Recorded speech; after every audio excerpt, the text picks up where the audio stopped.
असर उसको जरा नहीं होता, रंज राहत फजा नहीं होता।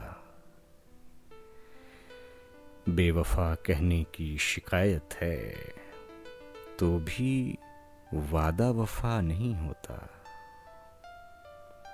जिक्र अग्यार से हुआ मालूम, जिक्र अग्यार से हुआ मालूम, हर्फ नासे बुरा नहीं होता। किसको है ज़ौक़ तल्ख का मीलेक, जंग बिन कुछ मज़ा नहीं होता। तुम हमारे किसी तरह न हुए, तुम हमारे किसी तरह न हुए, वरना दुनिया में क्या नहीं होता, वरना दुनिया में क्या नहीं होता।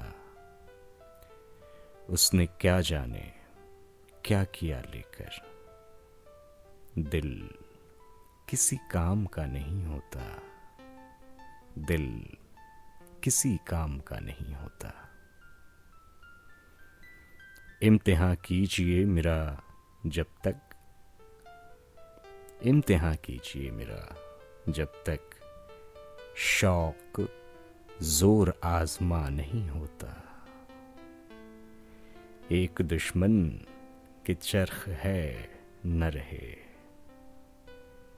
तुझसे ये ए दुआ नहीं होता।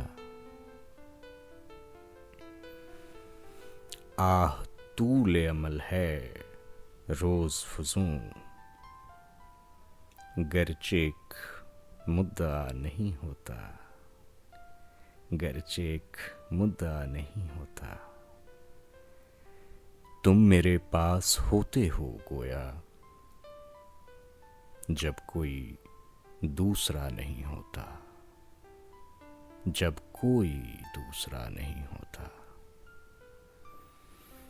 हाल दिल यार को लिखूं क्यों कर, हाल दिल यार को लिखूं क्यों कर, हाथ दिल से जुदा नहीं होता, हाथ दिल से जुदा नहीं होता।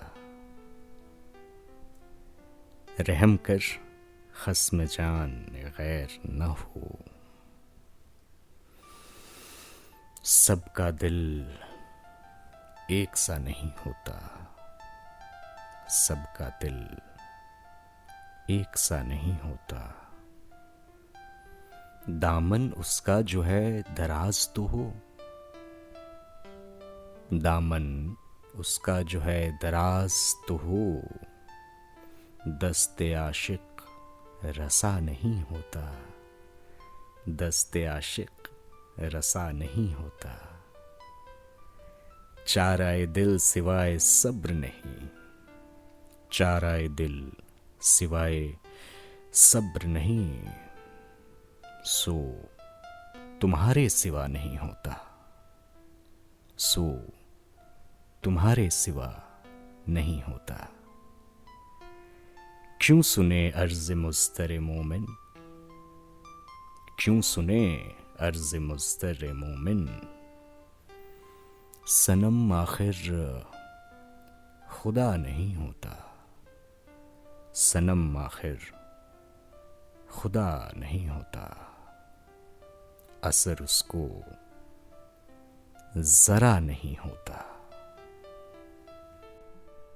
अब जबकि इस गज़ल की गूंज धीरे धीरे ठहर रही है, आइए कुछ पल उस शख्स के साथ भी बिताते हैं जिसकी कलम से ये एहसास जन्मे थे।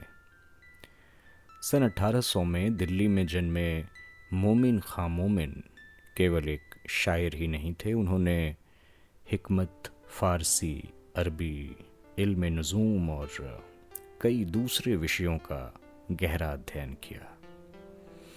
मगर वक्त ने उन्हें एक हकीम के रूप में नहीं बल्कि उर्दू अदब के सबसे नफीस एहसासात को अल्फाज देने वाले शायर के रूप में याद रखा। मोमिन की शायरी की सबसे बड़ी खूबी शायद यही है कि वो कभी ऊंची आवाज में बात नहीं करती। एक किस्सा बेहद मशहूर है। कहा जाता है कि मिर्ज़ा गालिब ने इनके शेर को सुनकर इतना पसंद किया कि उन्होंने कहा, अगर ऐसा शेर मैं कह पाता तो अपना पूरा दीवान इसके बदले देने को तैयार हो जाता। इतिहास में इस रिवायत की अलग अलग तफसीलें मिलती हैं, मगर एक बात बिल्कुल साफ है, मोमिन की शायरी का असर इतना गहरा था कि गालिब जैसे अजीम शायर भी उनका एहतराम करते थे। सन 1852 में एक हादसे के बाद मोमिन इस दुनिया से रुखसत हो गए, लेकिन कुछ लोग अपनी ज़िंदगी से ज़्यादा अपनी तहरीरों में ज़िंदा रहते हैं, और मोमिन उन्हीं लोगों में से हैं।